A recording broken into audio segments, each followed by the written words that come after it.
கும்பராசி மேஷ லக்னம். ராசி அதிபதி சனி, லக்னாதிபதி செவ்வாய், சந்திரன் 11ஆம் வீட்டுல இருக்காரு. கும்பராசின்னு சொன்னாலே ரொம்ப ரொம்ப நிதானமா இருப்பாங்க. ரொம்ப உறுதித்தன்மை அதிகமா இருக்கும். எந்த விஷயத்தையும் அவசரப்பட்டு செயல்படுத்த மாட்டாங்க. அதே நேரத்தில் ஒரு விஷயம் செய்யறாங்கன்னா ரொம்ப ஸ்ட்ராங்கா முடிவு பண்ணி செய்வாங்க. அதே போல நிறைய என்டர்டைன் பண்ணணும்னு நினைப்பாங்க. லைஃபை என்ஜாய் பண்ணணும்னு நினைப்பாங்க. எல்லாருமே லைஃபை என்ஜாய் பண்றதுல ஏதோ ஒரு வகையில பிடிக்கும். ஆனா இவங்க பிளான் பண்ணி என்ஜாய் பண்ணுவாங்க. அதாவது வாழ்க்கையை ரசிப்பாங்க. எந்த இடத்துல எப்படி ரசிக்கணும்னு இவங்களுக்கு நல்லாவே தெரியும். வாழ்க்கையை ரசிச்சு வாழக்கூடிய ஒரு தன்மை இவங்ககிட்ட இருக்கும். பிளான் பண்ணி என்ஜாய் பண்றது, பிளான் பண்ணி ஒரு இடம் சுத்தி பார்க்கறது, இயற்கையான சூழல் இருக்கிறது இவங்களுக்கு ரொம்ப பிடிக்கும். இப்போ எங்கேயாவது வெளியூர்ல மீட்டிங் நடக்குதுன்னு வச்சுக்கோங்களேன்.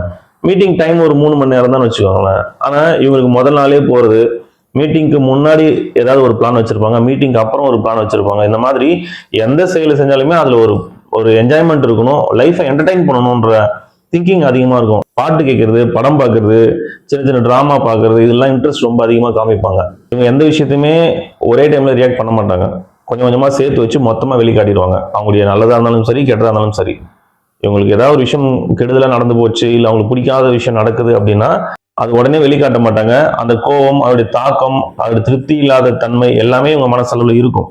அது மொத்தமா சேர்த்து வச்சு என்னைக்காவது ஒரு நாள் வாய்ப்பு கிடைக்கும். அந்த வாய்ப்பு வரும் பொழுது எல்லாத்தையும் உடைச்சிருவாங்க, எல்லாத்தையும் வெளிக்காட்டுவாங்க. அவங்க ஃபீலிங்ஸை மொத்தமா வெளிக்காட்டுவாங்க. அந்த நேரத்துல இவங்களுடைய ரியாக்ஷன் ரொம்ப வேகமா இருக்கும். இப்போ வேகமா இருக்கும் அப்படின்றத தாண்டி இவங்க சொல்லக்கூடிய விஷயங்களோ, இவங்க செய்யக்கூடிய விஷயங்களோ எதிர்த்து செய்ய முடியாத அளவுக்கு இது ரொம்ப ஸ்ட்ராங்கா இருக்கும். இவங்களுக்கு மரியாதை ரொம்ப முக்கியம். எங்க மரியாதை இருக்கோ அந்த இடத்துல இருப்பாங்க இவங்க. எங்க இவங்களை புகழ்ந்து பேசுறாங்களோ, இவங்களுக்கு முக்கியத்துவம் கொடுக்குறாங்களோ, இப்ப 100 பேர் இருந்தாலும் இவங்களுக்கு தனியா ஒரு முக்கியத்துவம் இருக்கணும், கௌரவப்படுத்தணும்னு நினைப்பாங்க. அந்த மாதிரி எங்க இருக்கோ அந்த இடத்துல இவங்க அதிகமா இருப்பாங்க. இவங்களுக்கு ஒரு சகிப்புத்தன்மை இருக்கும். எப்படின்னா, ஒரு விஷயம் நடந்துருச்சு இவங்களுக்கு பிடிக்காம அப்படின்னா பரவாயில்லன்னு ஏத்துக்கிற அந்த தன்மை இருக்கும். சூழலுக்கு ஏற்ற மாதிரி அந்த சூழலை ஏத்துக்கிற தன்மை இவங்க கிட்ட இருக்கும். அப்போ இவங்களை உதாசீனப்படுத்திட்டாங்க, இல்ல கௌரவ குறைச்சலா நடத்திட்டாங்க அப்படின்னா அந்த நேரத்துல அவங்களுக்கு அது பிடிக்காதுதான். ஆனாலும் சகிச்சுக்கிட்டு பரவாயில்லன்னு போற தன்மை இவங்க கிட்ட இருக்கும். ஆனா அது 1 or 2 டைமா இருக்கலாம், அந்த சூழலை பொறுத்து இருக்கலாம். எப்பயாவது அதுக்கு ரியாக்ட் பண்ண வேண்டிய சூழல் வந்துச்சுன்னா மொத்தமா ரியாக்ட் பண்ணிட்டு அந்த பக்கமே போக மாட்டாங்க. அந்த மாதிரி இருப்பாங்க. ஒருவேளை இவங்க அந்த பக்கம் போகவே இல்லைன்னா கூட திரும்ப சரி மன்னிச்சிருங்க அப்படி சொல்லி இவங்க கிட்ட மன்னிப்பு கேட்டோ, இல்லை இவங்களுடைய கோபத்தை குறைக்கிற மாதிரியோ ஏதோ ஒரு நிகழ்ச்சி நடந்துச்சுன்னா எல்லாத்தையும் மறந்துட்டு மறுபடியும் போய் மிங்கில் ஆயிடுவாங்க. இது எல்லாமே கும்பராசியினுடைய தன்மைகள். ஆனா இங்க மேஷ லக்னம் சேரும் பொழுது இன்னும் சில விஷயங்கள் இவங்களுக்கு சேரும். அதாவது இப்ப நம்ம சொன்னது எல்லாமே இவங்களுடைய நடவடிக்கைகள்ல அப்படிதான் இருக்கும், இவங்களுடைய செயல்பாடுகள் அப்படிதான் இருக்கும். ஆனா மனசுக்குள்ள சின்ன சின்ன விஷயத்துக்கும் அதிகமா முக்கியத்துவம் தருவாங்க.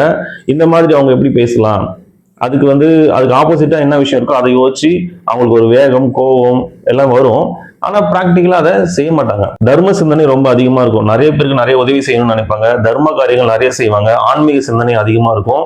அதாவது ஆன்மீகம் சார்ந்த விஷயங்கள் எது எதெல்லாம் பொதுவா மற்றவங்களுக்கு செய்ய வேண்டிய சூழல் இருக்கோ அதெல்லாம் செய்யணும்னு நினைப்பாங்க. இப்போ ஒரு கிராமத்திலயோ இல்ல ஒரு ஊர்ல இந்த பசங்களுக்கு விளையாட்டுக்கு ஒரு கிரவுண்ட் வேணும் அப்படின்னா இவங்க அதை செஞ்சு கொடுக்கணும்னு நினைப்பாங்க. இந்த பொதுவான பயன்பாட்டுக்கு என்னென்ன தேவையோ அதெல்லாம் செஞ்சு கொடுக்கணுன்ற எண்ணம் இவங்களுக்கு ரொம்ப அதிகமா இருக்கும். இவங்க மனசளவுல பாத்தீங்கன்னா பெருசா எதையும் ஆராய்ச்சி பண்ண மாட்டாங்க, மேலோட்டமா இருப்பாங்க. ஸோ சின்னதா ஒரு விஷயம் நடந்தா கூட உடனே அதுக்கு ரியாக்ட் பண்ணுவாங்க. ஆனா பிராக்டிக்கலா அதுக்கு மனசுல 1000 விஷயம் தோணினாலும், கோபம் வந்தாலும் சரி, சந்தோஷம் வந்தாலும் சரி, ஆனா பிராக்டிக்கலா அதை எக்ஸ்பிரஸ் பண்றதுல நிதானம் காமிப்பாங்க. ஸோ இந்த டிஃபரன்ஸ் ஏன் வருது அப்படின்னா, லக்னம், ராசி இது ரெண்டும் முதல்ல எப்படி வேலை செய்யுதுன்றதை நம்ம தெரிஞ்சுக்கலாம். இப்போது ஒரு குழந்தை பிறக்குதுன்னு வச்சுக்கோங்களேன். அந்த நேரத்தில் சூரியனுடைய கதிர்வீச்சு எந்த ராசியின் மேலே விழுந்துச்சோ அது லக்னம். ஸோ அந்த லக்னத்தை வச்சு தான் மற்ற கிரகங்களின் தன்மைகளை நம்ம ஆராய்ச்சி பண்ண முடியும்.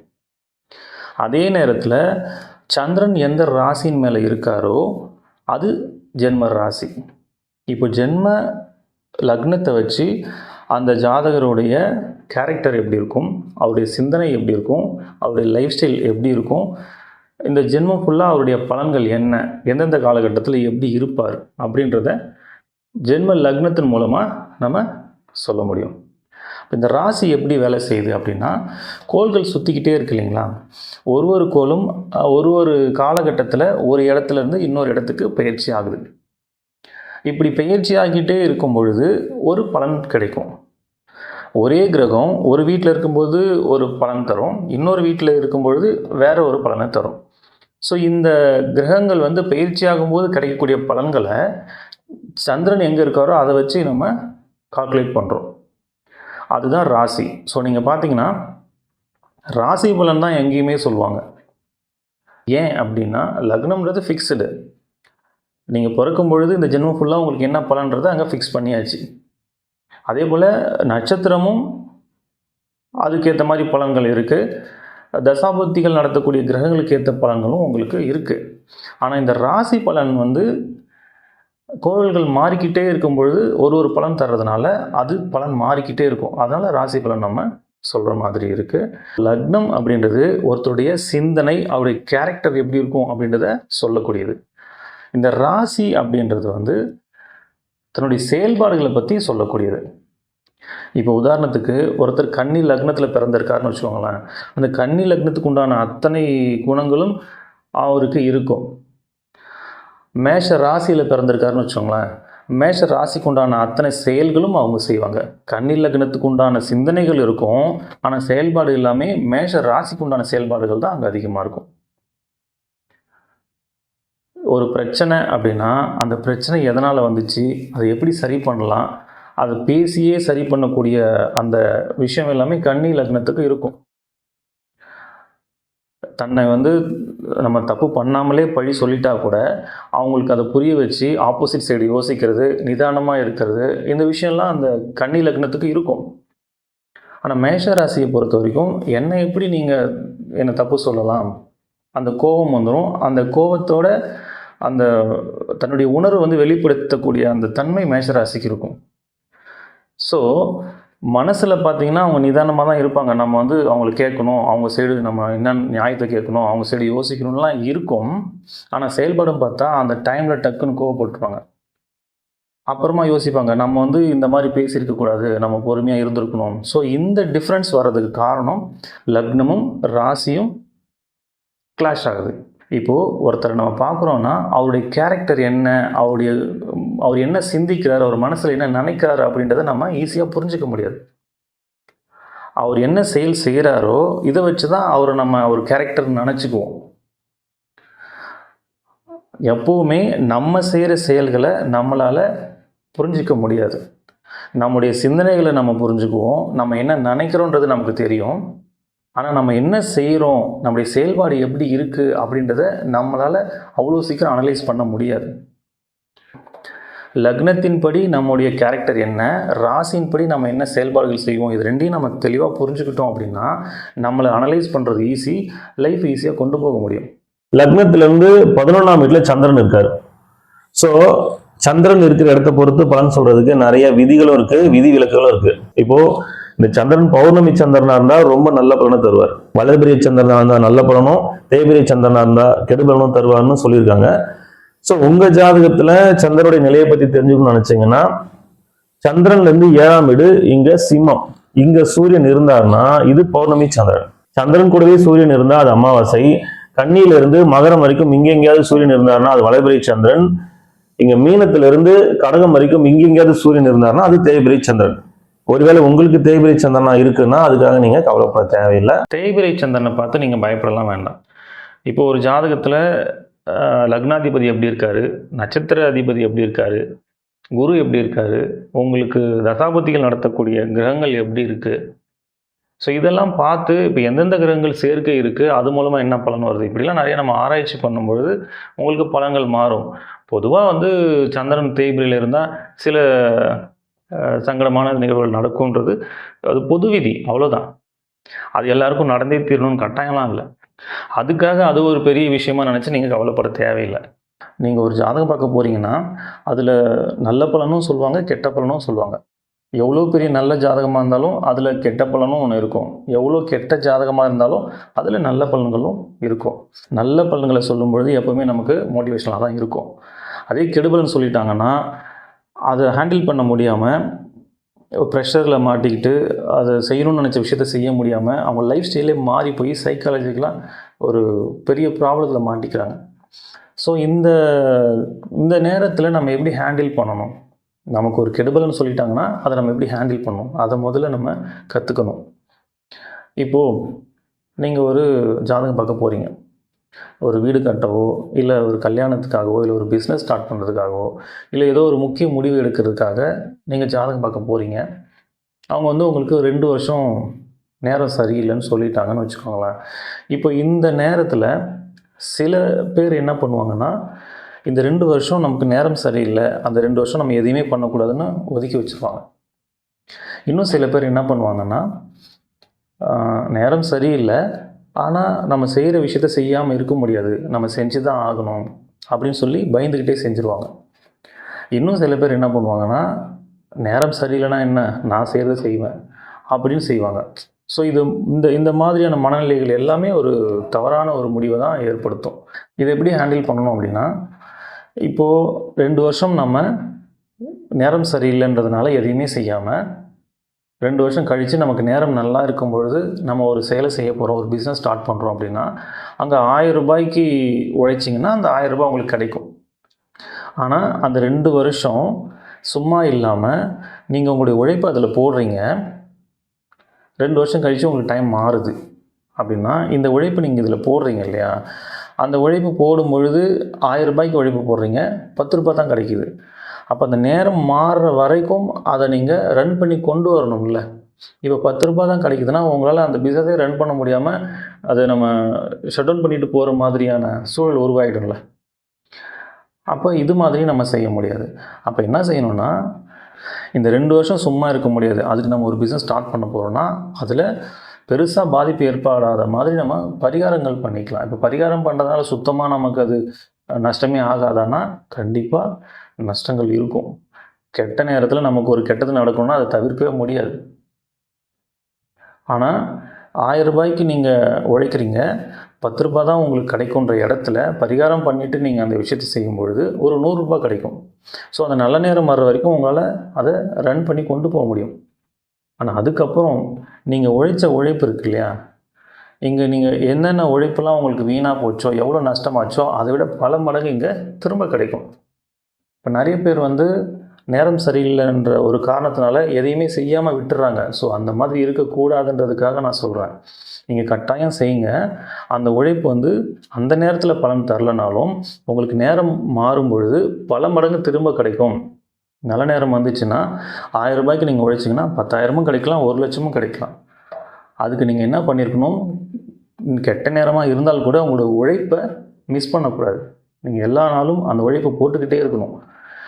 அதுக்கு தான் சொன்னேன், வெறும் உழைப்பு மட்டும் நீங்கள் போடும் பொழுது அந்த நல்ல நேரம் வரைக்கும் அந்த பிஸ்னஸை கொண்டு போக முடியாமல் போகலாம்.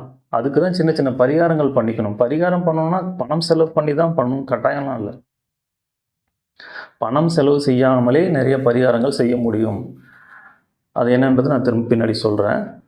ஸோ எவ்வளோ கெடுபலன்கள் நம்ம ஜாதகத்தில் இருந்தாலும் அதை சரி பண்ணுறதுக்கு ஆப்ஷன் ஒன்று இருக்குது. அதனால் நீங்கள் சந்திரன் வந்து தேய்பிரியாக இருக்கிறதுனால நமக்கு ஏதோ பெரிய பிரச்சனையாக இருக்குமோ அப்படின்னு பயப்பட வேணாம். அதனால் வரக்கூடிய பாதிப்புகளை நம்ம சரி செய்கிறதுக்கும் நம்மக்கிட்ட வாய்ப்புகள் இருக்கும். அந்த ஜாதகத்தில் பார்க்கும்பொழுது கண்டிப்பாக இருக்கும். அதனால் நீங்கள் பயப்பட வேண்டாம். வேலையை பற்றி சொல்லணும் அப்படின்னா, இவங்களுக்கு வியாபாரம் பண்ணுறதுக்கான வாய்ப்பு அதிகமாக இருக்கும். ஏதாவது ஒரு பிஸ்னஸ் பண்ணணும், ஸ்மார்ட் ஒர்க் பண்ணணும். அதாவது இவங்க வந்து கடுமையான வேலை செய்கிறது இவங்களுக்கு பிடிக்காது. உட்கார்ந்த இடத்துல வேலை வாங்கணும், அந்த மாதிரி வேலையாக இருக்கணும் ஒன்று. அதே போல் கஷ்டப்பட்டு செய்யாமல் ஸ்மார்ட்டாக அந்த வேலையை செஞ்சு முடித்து அதுக்கான பலனை கிடைக்கிறதுக்கான வாய்ப்பு இவங்களுக்கு இருக்கும். அந்த டெக்னிக் தெரியும் அவங்களுக்கு. பழமையான பொருட்களை ரெடி பண்ணி அதை பெரிய லாபத்துக்கு விற்கக்கூடிய திறமை இவங்ககிட்ட இருக்கும். செகண்ட் ஹேண்ட் பிஸ்னஸ் பண்ணுறது ரொம்ப செட் ஆகும் இவங்களுக்கு. இரும்பு சம்மந்தப்பட்ட வேலை, இப்போ போலீஸாக இருக்கிறது, மிலிட்டரியில் இருக்கிறது, டாக்டராக இருக்கிறது, நர்ஸாக இருக்கிறது, ஒரு டீச்சர், ப்ரொஃபஸர், ஒரு லாயராக இருக்கிறது, என்ஜினியராக இருக்கிறது, இந்த மாதிரியான வேலைகள்லாம் உங்களுக்கு செட் ஆகும். ஐஏஎஸ், ஐபிஎஸ், அந்த மாதிரி அட்மினிஸ்ட்ரேஷன் லெவலில் இருக்கக்கூடிய வேலைகள் செட் ஆகிறதுக்கான வாய்ப்புகள் உங்களுக்கு அதிகமாக இருக்கும். திருமண வாழ்க்கையை பற்றி சொன்னோம்னா, மனசளவில் இவங்களுக்கு தன்னுடைய கணவனோ மனைவியோ அவங்கள இப்படி பார்த்துக்கணும், அவங்களை இப்படி தாங்கணும், ரொம்ப ரொமான்டிக்காக இருக்கணும், ரொம்ப பாண்டிங்காக இருக்கணும், இப்படின்ற எண்ணம்லாம் அதிகமாக இருக்கும். அவங்களும் இவங்களை வந்து அந்த மாதிரி ரொம்ப ரொமான்டிக்காக பார்க்கணும், ரொம்ப அட்டாச்சாக இருக்கும் அப்படின்ற எதிர்பார்ப்புலாம் இவங்களுக்கு இருக்கும். பட் ப்ராக்டிக்கலாக அவங்க எப்படி இருப்பாங்கன்னா, இவங்க தன்னுடைய கணவனோ மனைவியோ அவங்களுக்கு டாமினேட் பண்ணுவாங்க. டாமினேட் பண்ணுறதுன்னா, இவங்க ரொம்ப நல்லா பார்த்துப்பாங்க, நான் ரொம்ப நல்லா பார்த்துக்கிறேன் அப்படின்ற எண்ணம், அதை நினைச்சு பெருமைப்படக்கூடிய விஷயம் இவங்க கிட்ட இருக்கும். நான் உன்னை நல்லா பார்த்துக்கிறேன், என்ன மாதிரி கணவன் உனக்கு யாரும் கிடைக்க மாட்டாங்க, என்ன மாதிரி மனைவி உனக்கு யாரும் கிடைக்க மாட்டாங்க, இந்த மாதிரியான எண்ணம் இவங்க கிட்ட இருக்கும். ஸோ இந்த மாதிரி இருக்கிறதுனால அவங்க செய்யற விஷயத்துக்கு ஒரு சின்ன சின்ன சண்டை வந்துச்சுன்னா கூட இவங்களுக்கு பேச்சே பார்த்தீங்கன்னா, என்னை விட யார் உனக்கு பெஸ்டா கிடைப்பா, நான் உன்னை இப்படி பார்த்துக்கிறேன் அப்படி பார்த்துக்கிறேன், இந்த மாதிரியான வார்த்தைகள் இவங்க கிட்ட வரும். ஸோ ஆனா நல்லா பார்த்துப்பாங்க, இவங்க நல்லா தான் பார்த்துப்பாங்க. பட் இந்த மாதிரி பேச்சு அங்க வர்றதுக்கான வாய்ப்புகள் இருக்கு. ஸோ பெரிய அளவில் பிரச்சனைகள் வர்றதுக்கான வாய்ப்பெல்லாம் எதுவும் இல்லை. ஏன்னா இவங்களுக்கு தெரியும் தன்னுடைய கணவனோ மனைவியோ அவங்களுக்கு என்ன தேவை, என்ன செஞ்சா அவங்களுக்கு பிடிக்கணும், அதனால அதுக்கேற்ற மாதிரி இவங்க கொண்டு போயிடுவாங்க. இன்னும் என்னன்னா இவங்களுக்கு லைஃப்பை என்ஜாய் பண்ண தான் பிடிக்கும்.